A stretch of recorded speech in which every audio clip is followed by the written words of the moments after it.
Greenhill was a village blessed with fertile lands, tall palm trees, and rivers that sang quietly in the evenings. Life there was simple, but pride had begun to grow among the people.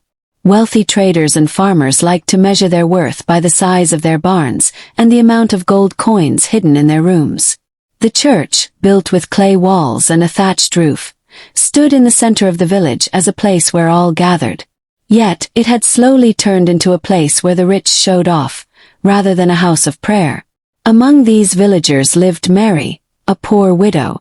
Her husband had died years ago from a sudden sickness, leaving her alone with no children. Mary's hut was small and weak. Her roof often leaked during rainy nights. Her farm was barely enough to survive on, but she never gave up. Every Sunday, she dressed in her old faded gown and walked barefoot to church, carrying nothing but her faith. People looked down on her, but her heart remained pure and thankful. One bright Sunday morning, Father Clement, the priest, stood before the congregation with a loud voice. "Brothers and sisters," he declared, "next Sunday shall be our grand Thanksgiving service. Each family must bring their best gift before God. Whoever gives the most shall receive a special blessing from this altar." His words filled the air with excitement, and the rich clapped their hands, smiling with pride. As the service ended, the rich gathered outside to boast. "I will bring a basket of yam bigger than a man's head," one said. "I will bring a goat fatter than the chief's own," another bragged. Mary stood quietly at the back, her eyes lowered. She had nothing to boast of, nothing to promise. At home that evening, she looked at her small farm and whispered, "Lord, I have only 2 small yams. Will you accept them?" All week, the wealthy villagers made preparations. The market was full of noise as men bought sacks of rice, goats, and chickens. Women tied cloths around baskets of palm oil, ready to display them on Thanksgiving Day. The more they bought, the louder they boasted. "Surely God will bless me more than anyone else," Mr. Johnson, the trader, laughed as he carried home his goods. Mary, on the other hand, remained in her small hut. Each day she looked at her 2 yams, the only food left in her kitchen. They were not large, their skin rough and their shapes crooked, but they were all she had. Sometimes her stomach growled from hunger, yet she refused to cook them. Instead, she knelt by them in prayer, saying, "Lord, take my gift. Though small in the eyes of men, it is all I own." The night before the Thanksgiving, the village buzzed with laughter, drumming, and preparation. But in Mary's hut, silence filled the room. She lit her small clay lamp and placed the 2 yams in front of it. Kneeling on her weak knees, she prayed, "Father in heaven, I come with nothing but these 2 yams. Accept my gift, and may my heart be enough for you." Her voice cracked as she spoke, but her faith did not shake. Tears rolled down her cheeks as she carefully wrapped the yams in a piece of old cloth. She then placed them beside her sleeping mat and lay down, her stomach empty but her heart at peace. Outside, the night was filled with the sound of goats bleating and chickens clucking as the rich prepared their plenty. Yet in that little hut, a prayer more powerful than gold was whispered to heaven. Morning came bright and glorious.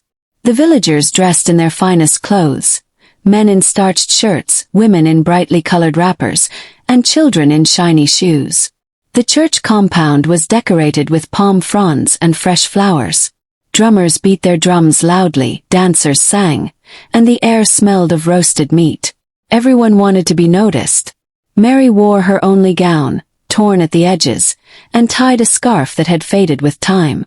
In her arms, she carried her small bundle of 2 yams.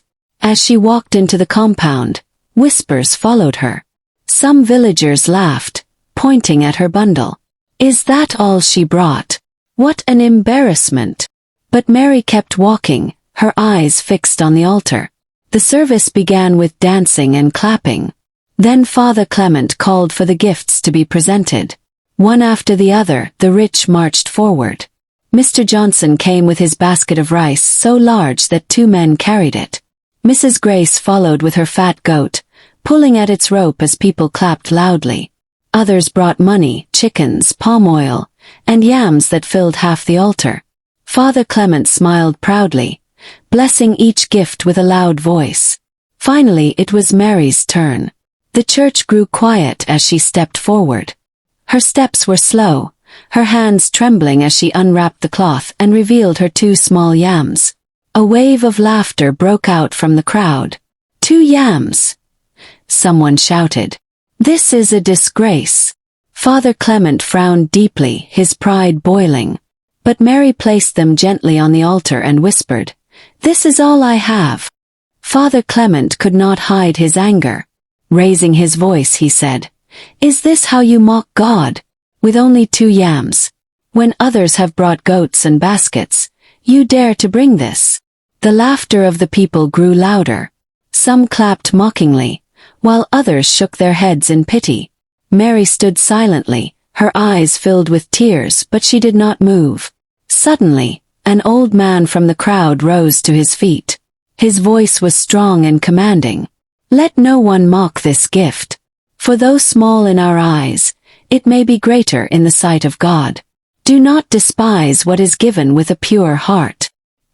His words silenced the church, though Father Clement remained stiff, refusing to back down. As the old man sat down, a strong wind blew through the church. The flowers scattered, drums fell to the ground, and the baskets of rice tipped over, spilling their grains across the floor. The goat tied near the altar broke loose and ran wildly, causing people to scream and scatter. But through it all, Mary's 2 yams remained untouched on the altar, glowing softly as though light shone upon them. Gasps filled the air.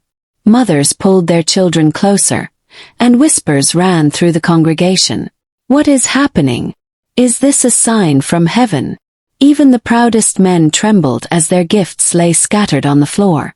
Father Clement stood frozen, his lips trembling, unable to explain what he was seeing. One of the elders, his voice calm but firm, rose to speak. Do you not see? This is a lesson for us all.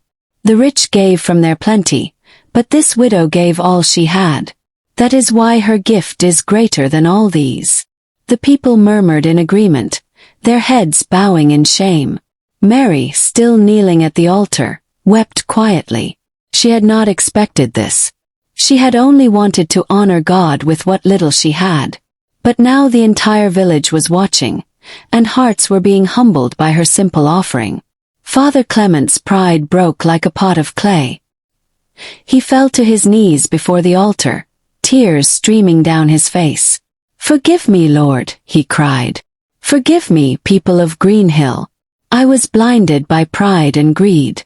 I thought only big gifts mattered, but today I see the truth. This widow's 2 yams are more precious than all our treasures. The crowd was silent. Then slowly, they began to nod and clap softly. Some wept, others bowed their heads. Father Clement turned to Mary, his voice shaking. Forgive me, woman. I mocked you, yet you have taught me the greatest lesson of my life. From that day, the villagers learned that true giving was not about the size of the gift but the heart behind it.